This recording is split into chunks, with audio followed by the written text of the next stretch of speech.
a lot of material. Oh, it's great. I have enjoyed this. I have enjoyed this so much. I haven't even opened the actual the real questions that I had saved up, but I will get to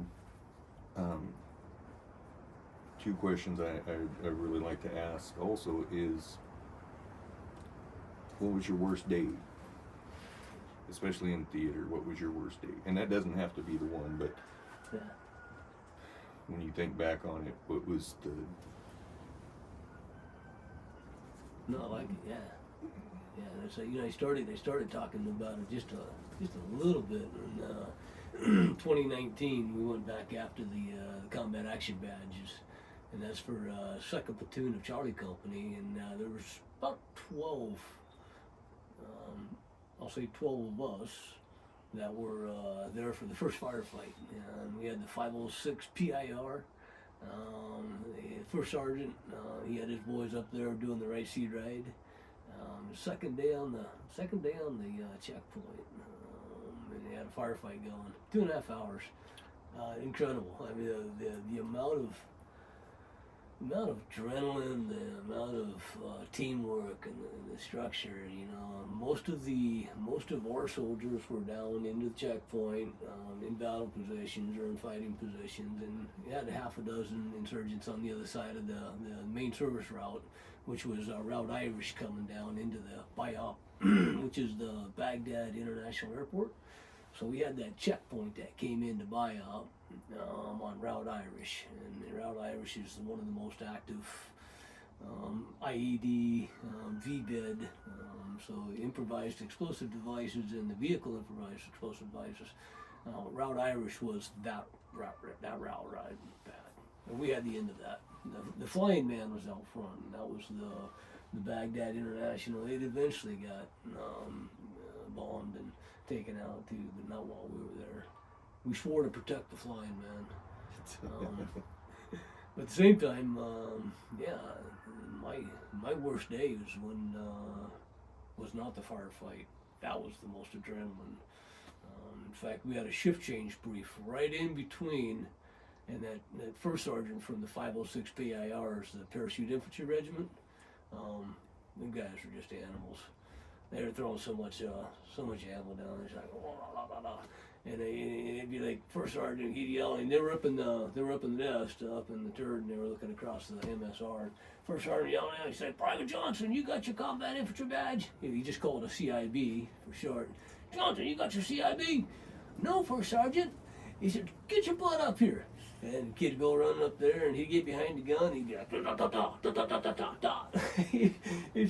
He must have pulled 4 or 5 young privates up there so that they can get their combat infantry badge on. But mentally, it probably prepared them a lot more than they... Incredible. It made them a part of the team, right? They've now engaged the enemy, and they've taken fire, and I mean, we had stuff going all over us. Camel Neck was getting kicked back, and we had a secondary in the back, about 100 meters behind us. We had a secondary post in case we had to pull back, and they were getting most of the shrapnel and the small arms fire coming up, and their little cloth there. It was an absolutely worthless place unless we got overrun, right? But then they'd be the most critical people possible. But they're sitting back here getting, you know, the rounds are going through the camouflage netting, and you can hear them go whizzing past you. And incredible. So that was not my worst day. The worst day was the VBID that hit our checkpoint. And that was absolutely the worst day because we lost Little John. He a contractor. He was a KBR contractor, and he ran the Nepalese contractors. The security team that was for the Baghdad International was all contractors. And so they held, and then we had the military line that came on the far side. Well, they had a car that pulled up, and he was going to take the military route. And Little John said, "No, you got to go over here. Got to go over here." And nobody will know what the conversation was or how it happened, but the driver had 155 millimeter artillery rounds in the back. Had it all wired. Just wound up and did the detonation. It completely vaporized Little John.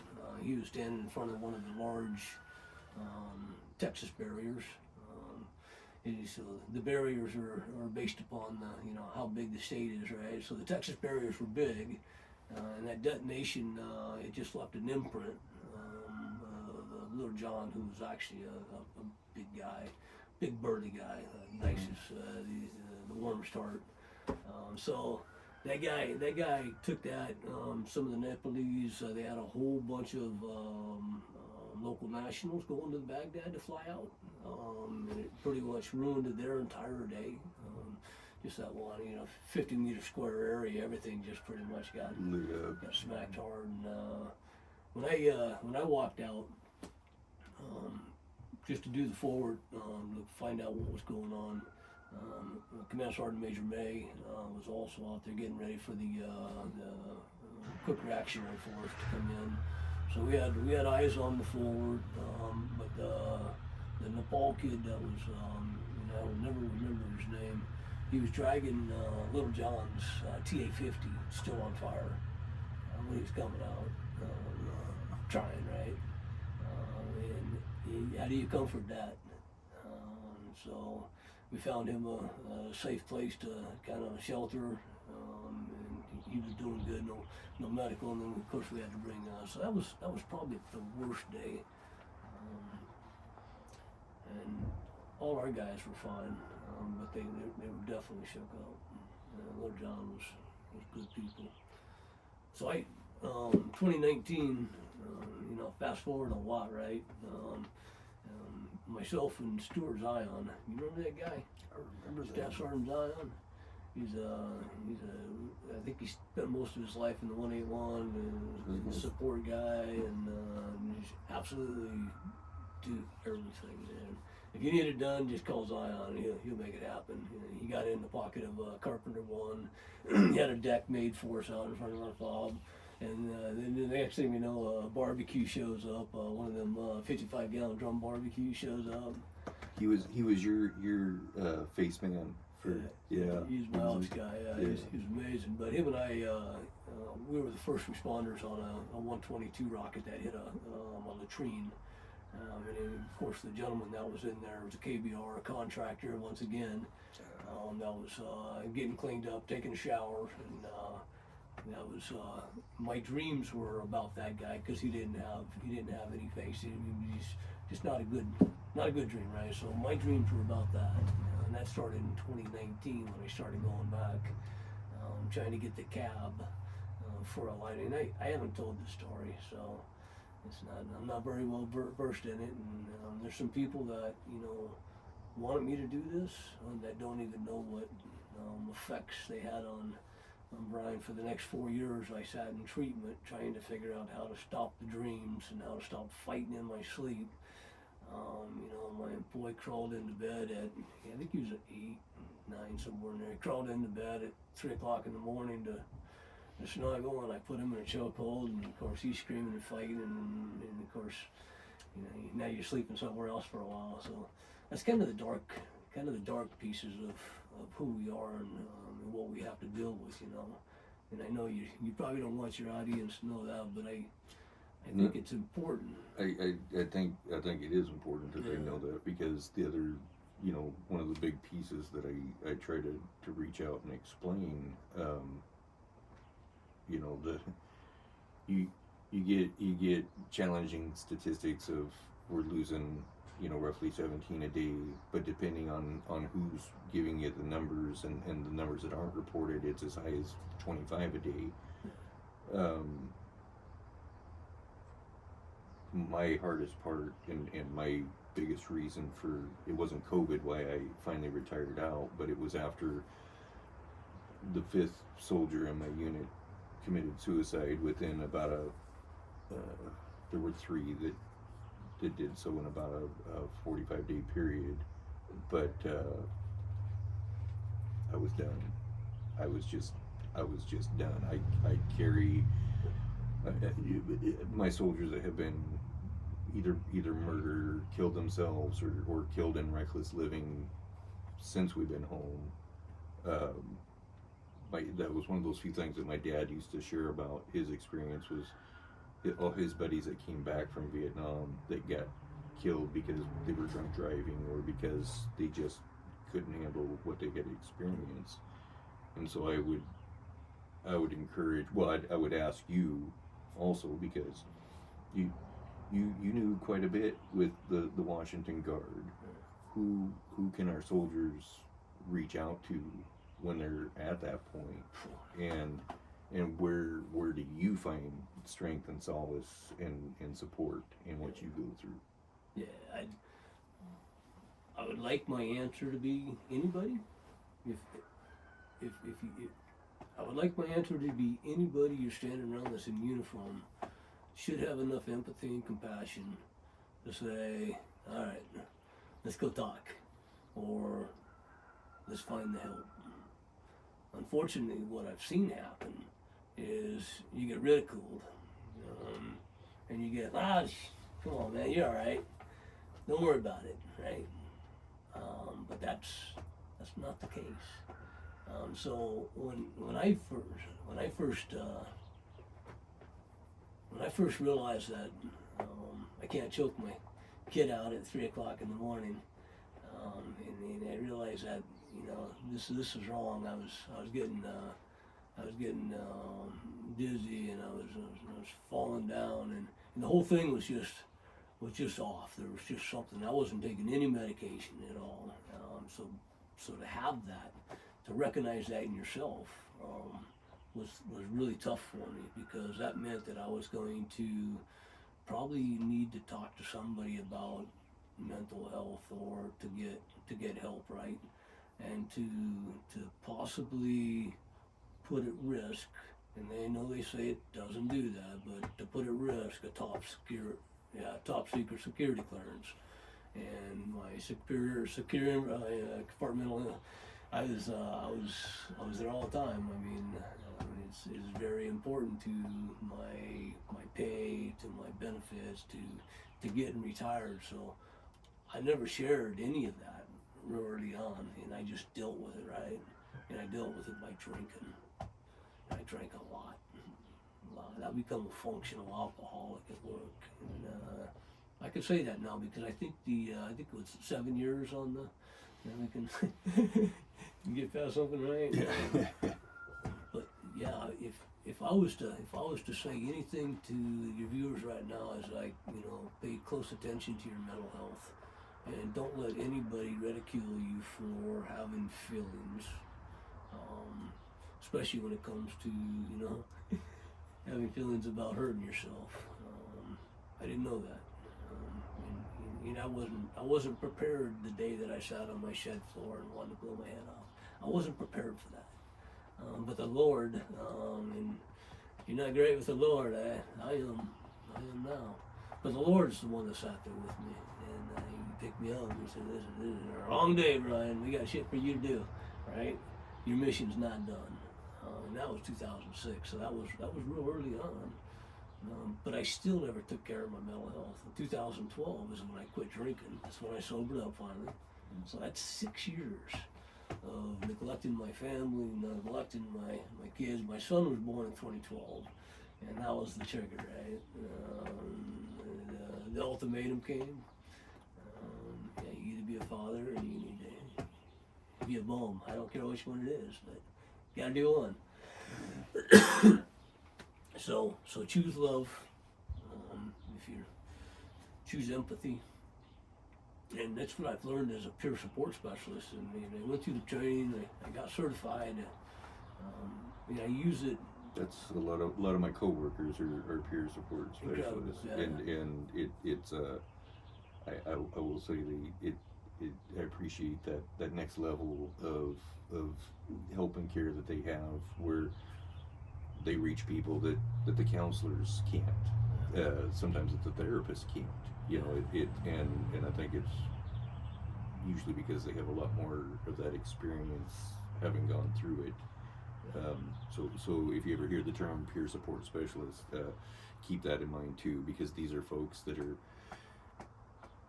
they may not have gone through your same situation, but when when they tell you they understand, a lot of times they really do understand, because they've gone through their own hell. But no, thank you. It's and I appreciate that piece of, because of, especially for our folks that are still active, that are on here. It's a real hard. I've been in those situations where command has told us, like, hey, we wanna know when you're having a bad day. But in the case of when I was on counter drug, I remember MPs coming to take the weapon of one of the sergeants I was with while we were on mission, because finally his results had been processed from his psych evaluation, and they determined that he shouldn't have a weapon while we're on this mission, which is, I you know, I'm not gonna bash our military. I'm just gonna say that we have some less than desirable processes that happen sometimes in the Corps, and some of those soldiers that I spoke about who were at 19 years. I watched two different soldiers, one of them no longer with us, who, once their psych evaluations were finished, the Army said, "Thank you for your service.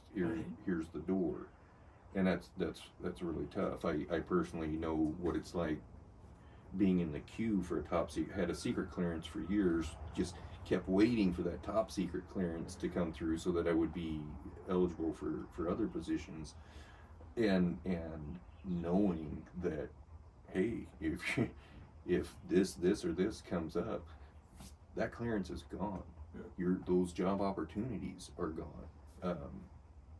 There's a lot of civilian contractors out there that really appreciate you coming in fresh from the military with that top secret clearance, because that's about, and I may have the number wrong, but I want to say like $45,000 that they don't have to invest in on you, and so the time involved with the investigation. It's so I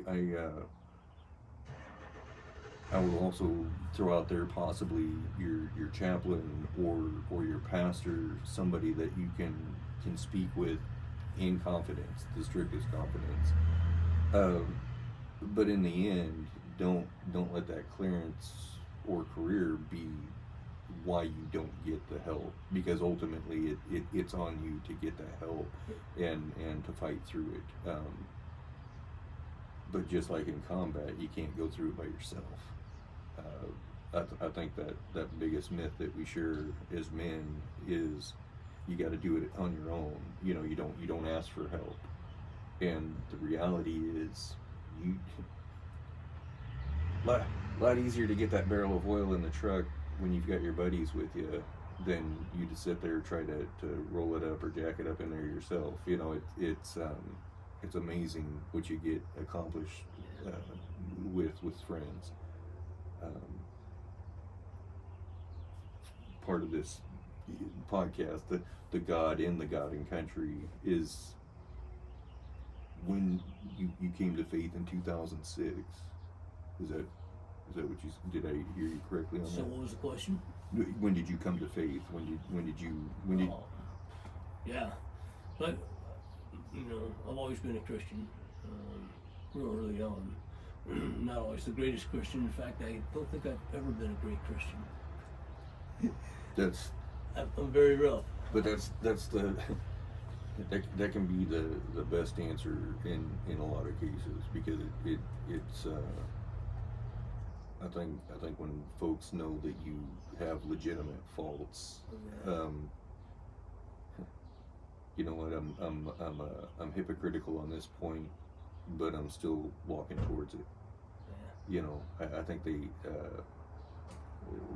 folks have a lot more respect and trust for that type of a Christian than the one who is like, oh, you can't do this, and this, and I'm gonna judge you for that tattoo, or I'm gonna judge you for that night out at Sally's, or whatever the case may be. At the same time, it's faith that got myself and a lot of my friends through being away from home for a year, got us through what could possibly have been an IED or a situation, or got us through some of the worst leadership situations that we had ever encountered. You know, things that on the civilian side we would have taken care of, but in the military we were very concerned about. Am I going to jail for this? You know, it's Process, yes, it's it's a process, yeah. so faith was very powerful for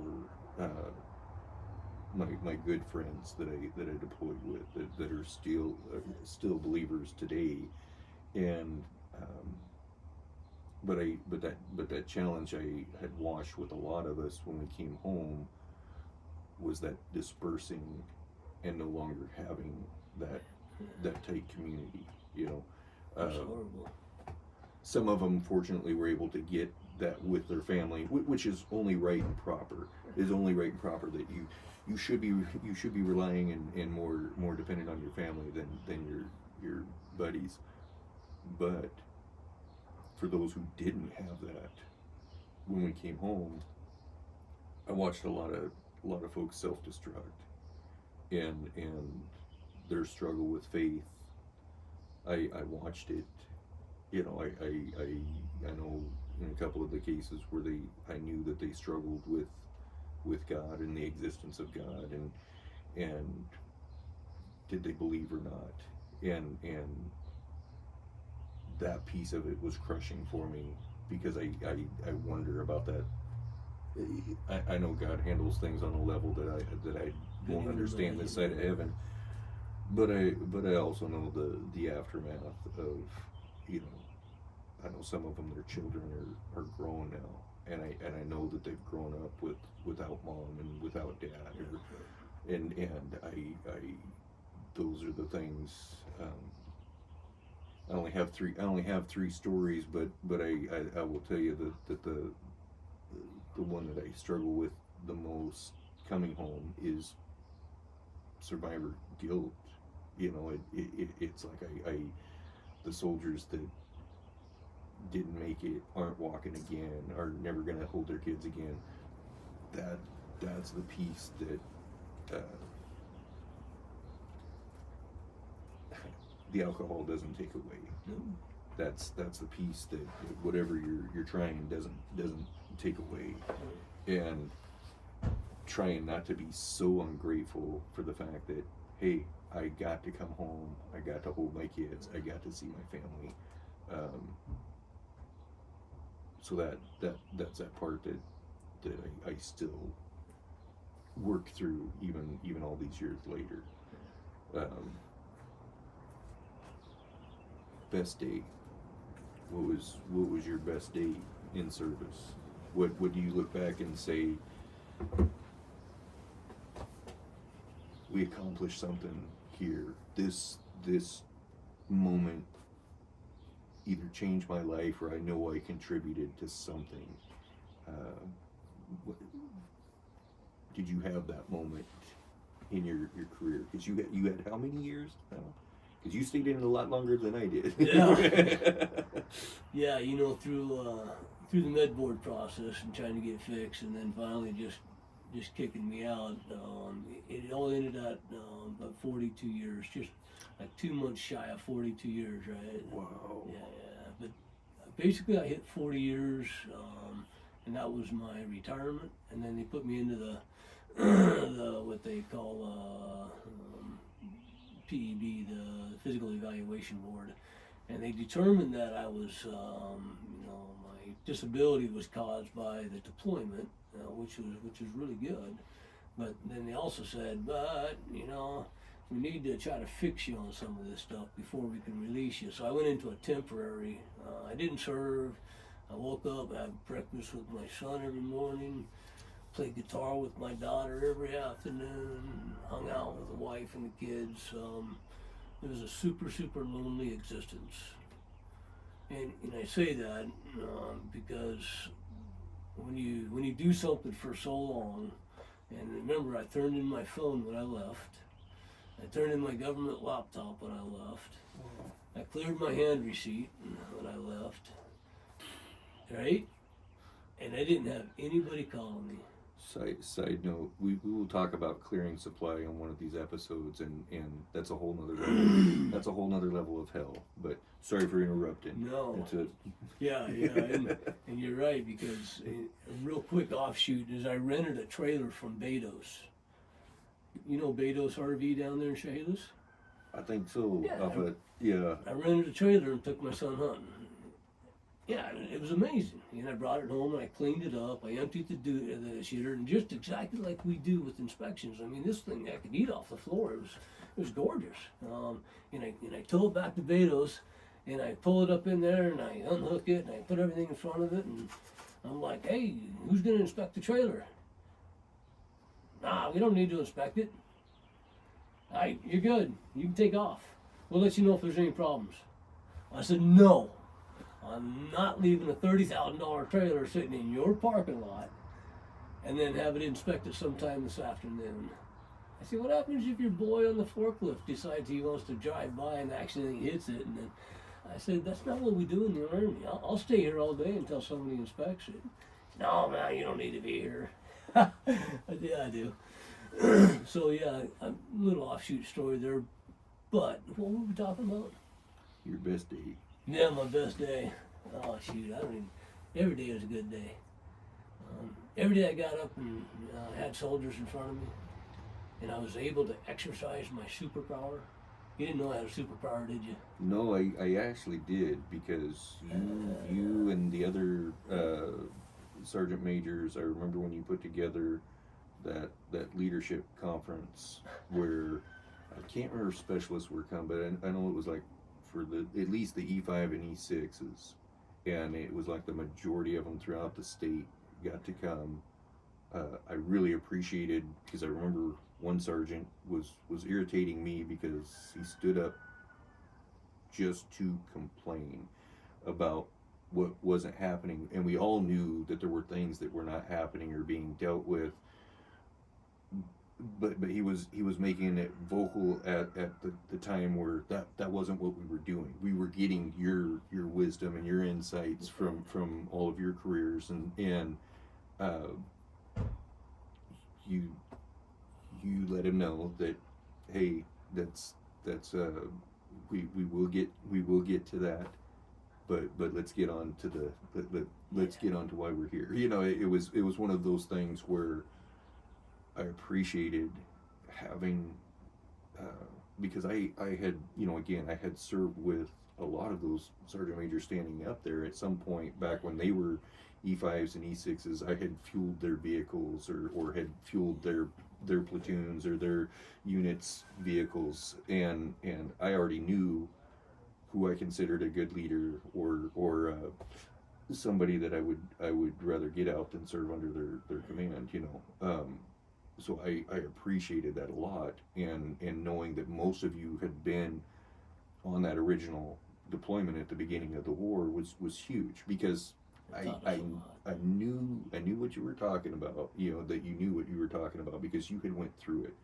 And a lot of people will never understand what it's like to be, you know, 14 hours standing at a checkpoint watching, you know, looking for bombs or suspicious packages on a vehicle, what it's like each day being forever.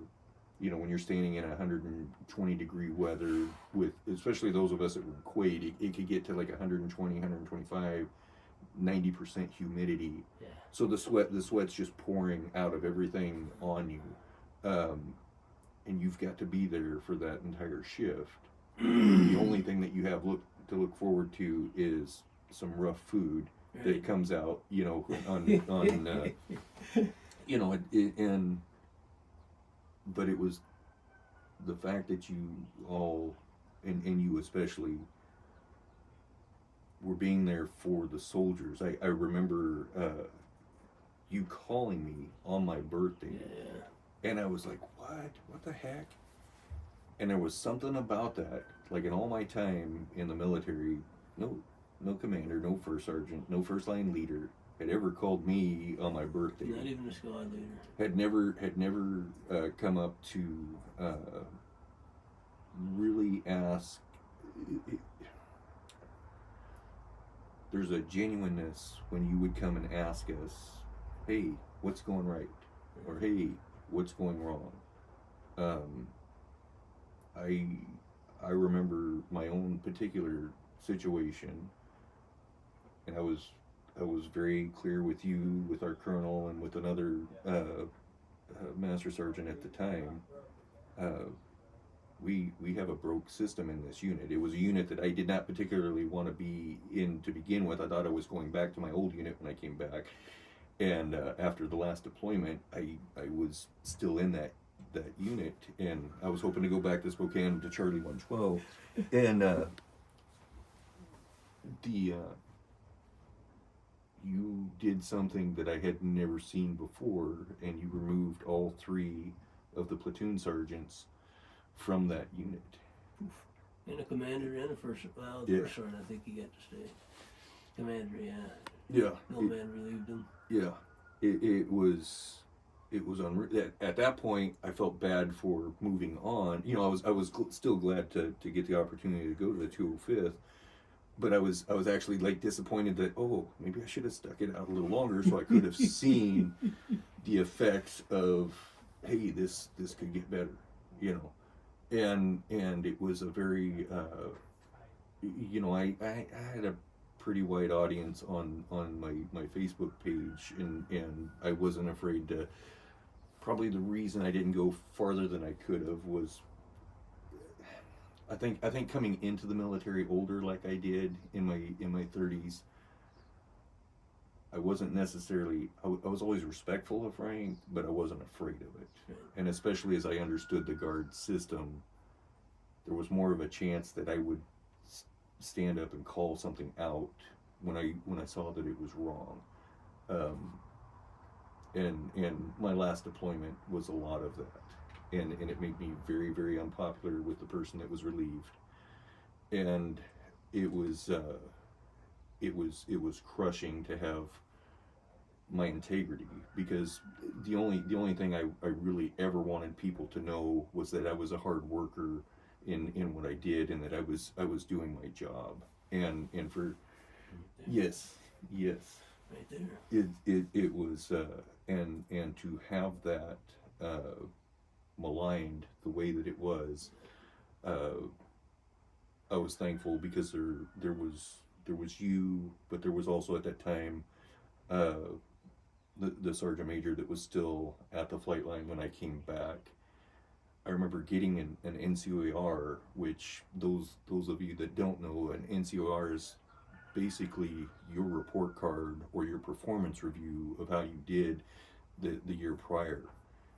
And I was somebody who always got meets exceed standards. You know, it was, I can show you 15 years of NCORs that are, you know, hopefully the best, or there's a reason I was number 3 in the state for E5 for my position. I was number 1 in the state for E6. Perfect. It was so when I came back and I had this NCOR that had all these needs to improves on it, I was shaken. I was ready to walk away from the guard, not for, I wasn't even going to go through the process. I was that guy that understood that, you know what, here's my key card to the gate. You all have a good life, because I will not deal with any of you again. But between him, my first sergeant at the time, yourself, that got turned around real quick, and I ended up with a very nice NCOR by the end of it. But it was such a blow to. I preach this to my soldiers. I tried to be everything that I could to represent that uniform that we wore, and to be so maligned in the process. That was one of those worst days, best days. That when I saw my leadership look at what was going on and say, no, this is not happening on our watch. And then I started seeing that push from yourself and other sergeant majors, like, hey, we need to make sure that our E5s, our E6s have the tools to be building up those next generation of soldiers, and not be scaring off our recruits as they come in, you know, and build something that is worth, you know, because it's a lot of work to give up that weekend to come in. Yeah. Especially if you got like a very high taxing civilian job, and now you've got to put that on hold. You've got to get to Fort Lewis or get to your home training station. You've got to load up those vehicles, go over the pass, go to the firing center, come drive back home, maybe get released on time. You know, maybe Late Sunday afternoon, yes. Again, this is why I will always push for aviation, because I still remember my first drill at aviation when it was 1500, 3 o'clock, and everybody was just about gone, and Sergeant Brown, who had convinced me to come to aviation, I said, where is everybody? And he goes, well, like me, they're going home. You can stay here if you want. And I'm like, what are you talking about? Because I was 2146. We were lucky if by 7 o'clock at night that we could get released. Yeah. You know, it was like I wasted so much time. I'm not gonna say wasted. I did so much detailed cleaning of our armories over the years that yeah, it was hard to do floors when I would go home because I was so mad. It was just like, I'd be like, why am I still here cleaning this latrine when it's obvious I don't need to be. So when I started watching commands who were respectful of the soldiers' time also, and 3 o'clock, you know, rarely happens, but the fact that it could happen and that we knew it could happen, it was like, I will work double time. You know, I'll work twice as hard if I know that you're going to reward me to help me beat 2 hours of traffic to get home, because some soldiers were living, you know, on the other side of Seattle, or the worst part is if they were in Spokane and had to come all the way over to Fort Lewis, or if you were at a unit in Spokane and had to get all the way back, you know, to the west side of Washington. So always a shout out to the commands that were conscious of their soldiers' time and the work that they had to put in to get there and get home. You were one of those, so I appreciate that.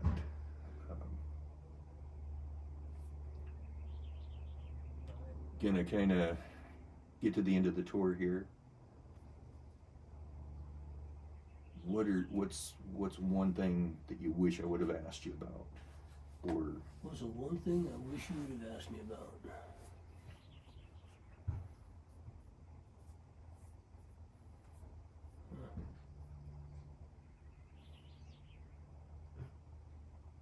Yeah. I asked it all.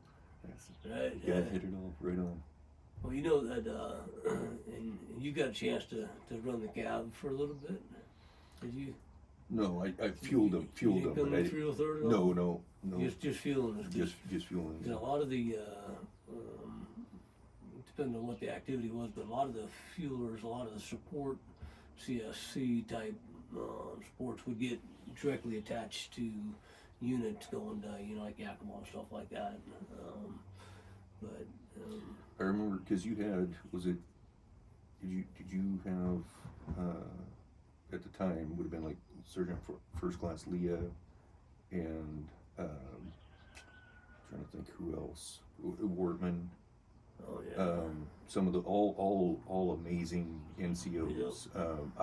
And they were some of those that I learned from, in the sense that even though I didn't work with them very long, like when we were deploying, railheading all the equipment down to California and bringing it all back, I remember it being 115 degrees. We're working our tails off trying to get the vehicles up and getting them fueled, getting them ready, and them coming out, making us take a break, go in the shade, and sit down and drink water. Drink sand water. It was like, you know, and you got to understand. I come from a logging millwork background. It's like, yeah, you don't get to do, you know. It's like we're, you know. I think one of the reasons I did so well in the military early on was I didn't have that. I didn't have a 9-to-5 mentality already. It was already. It's like, no, you got daylight. Let's get this while we can still see what we're trying to get done. Yeah. You know, and if we got to do it at night, so be it. You know, but watching that with some of those sergeants, making us take a break, and that soldier care. I remember those are the things that I remembered and tried to carry on when I became a sergeant. I had this, you talked about the phone calls, the birthday phone calls. I don't know how many I made, hundreds and hundreds. I didn't always get to talk to everybody, but if I had a chance, I always left a message. And so I called this, it was a Thursday or Friday, because it wasn't drill weekend, but I was coming up to drill weekend. And I was making my phone calls. I was sitting in my office, and voicemail comes on. It's this young female voice, and I think she was pretty fresh to the unit still, and I didn't know nothing about her. I was like, hey, you know, this is Command Sergeant Major Rikstad with the Aviation Troop Command. I just want to wish you a happy birthday. You know, you got a special day today, la-di-da-di-la-di-da. And I hung up, and 4 or 5 months down the road, I'm in the chow hall at aviation, and I don't know if I was serving, but I was talking to soldiers coming through the line and stuff. And she says, Sergeant Major. I was like, hi, how are you? She says, you called me on my birthday. I was like, man, yeah, that's right. I like that feedback, right? And she says, yeah, you made me do push-ups. I was like, no way. I should tell me the story. What's happening? She says, yep, I was at AIT. I'd already finished boot camp, and I was at AIT, and we had the ability to keep our phones with us, you know. I mean, I suppose as long as they're on the silence and stuff. So a young soldier, because that wasn't allowed. No. This is AIT for a 15 series. I'm sure, you know, that's like gentleman's course or general person's course, right? So anyway, so she has her phone, and it's on ring, and it rings right in the middle of class, and her DI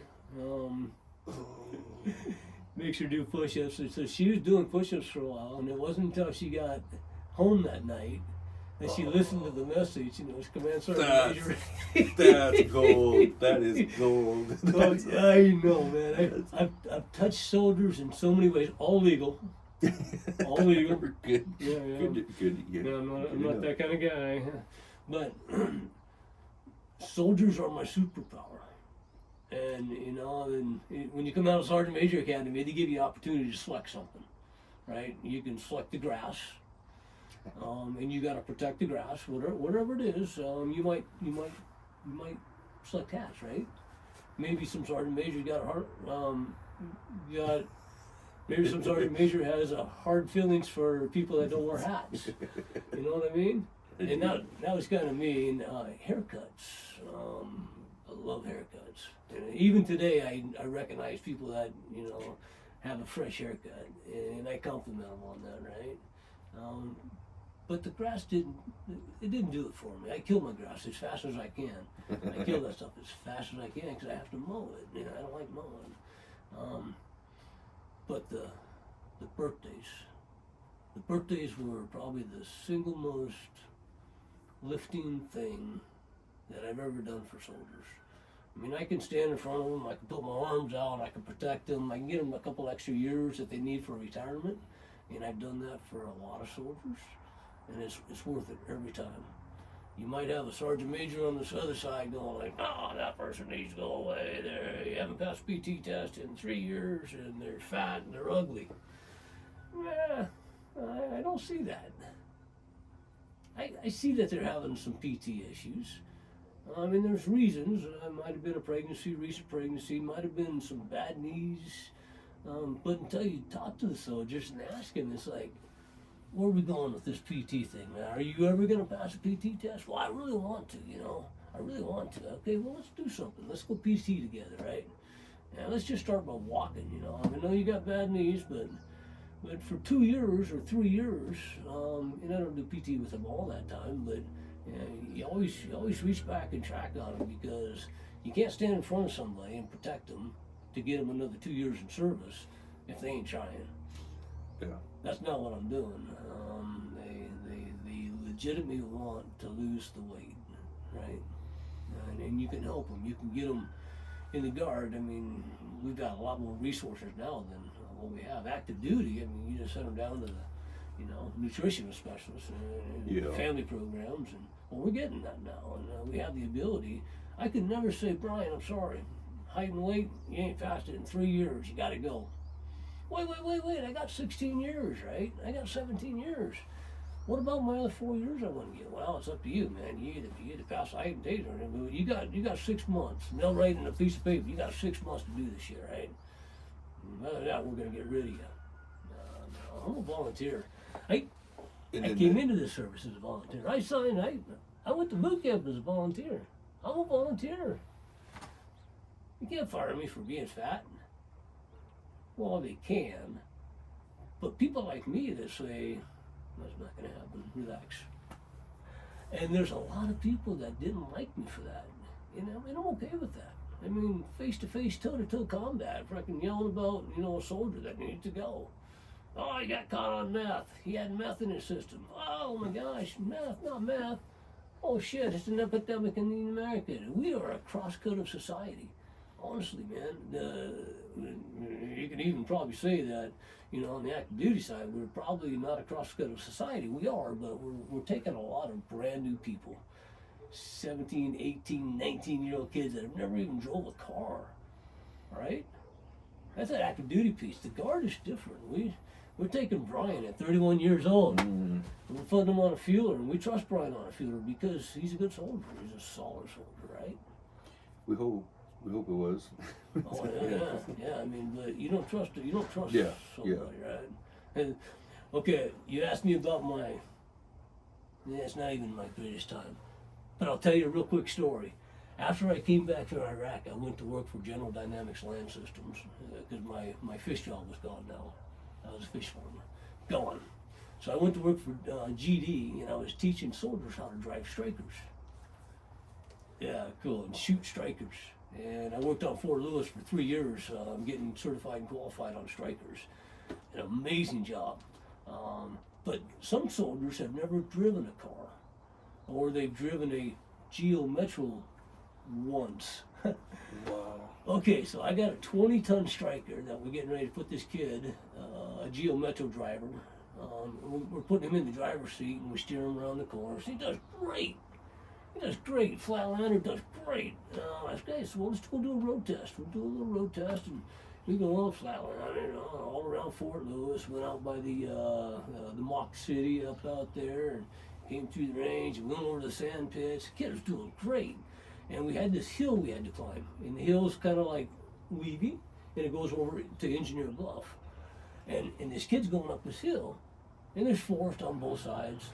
And I didn't know is that his CVC came disconnected. So now he's into it. He's getting up on top of this hill, and I'm like, hey, driver, slow it down. Slow it down. And he crests the hill, and he's still, pedal to the metal. And this 20 tons of striker is going over the hill, now it's going sideways. And I call rollover drill, and everybody gets down and braces.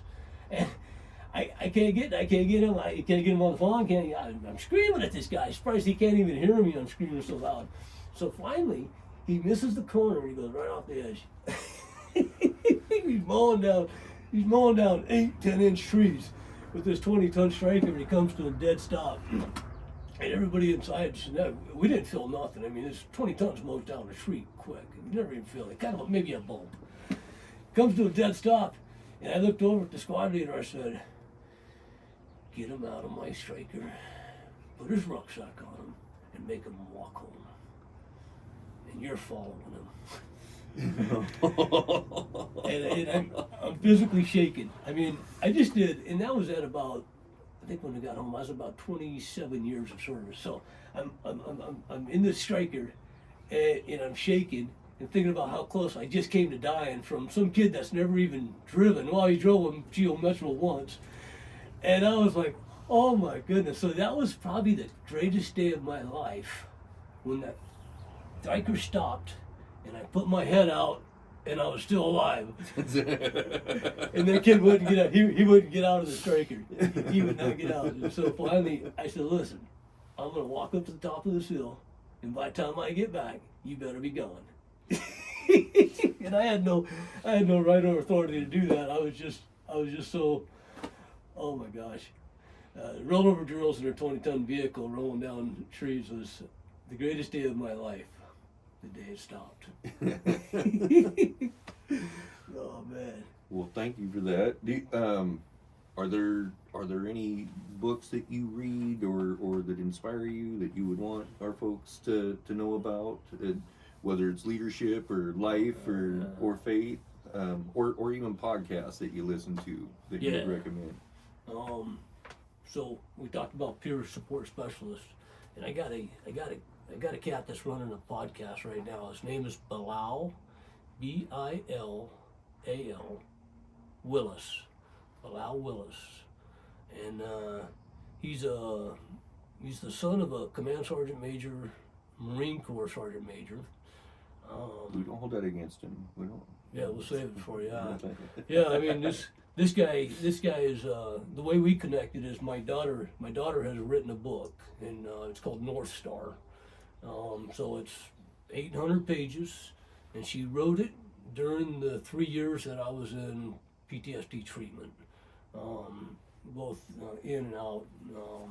So she was writing a book while, which is incredible. It's called North Star by Amelia Rikstad, and Seamus Norland is one of the main characters. I've been wanting to ask you about that. Okay, so there right it is. Right on. So in the book, my name is Seamus Norland, and I defected from the Oliva, which is the dark army, the magic, and it's a fantasy. So you gotta like fantasy, werewolves and all this. Oh, we got some puppies. Anyway, so North Star by Amelia Rikstad. Hi, Owen. Hi. How's it going? Yeah.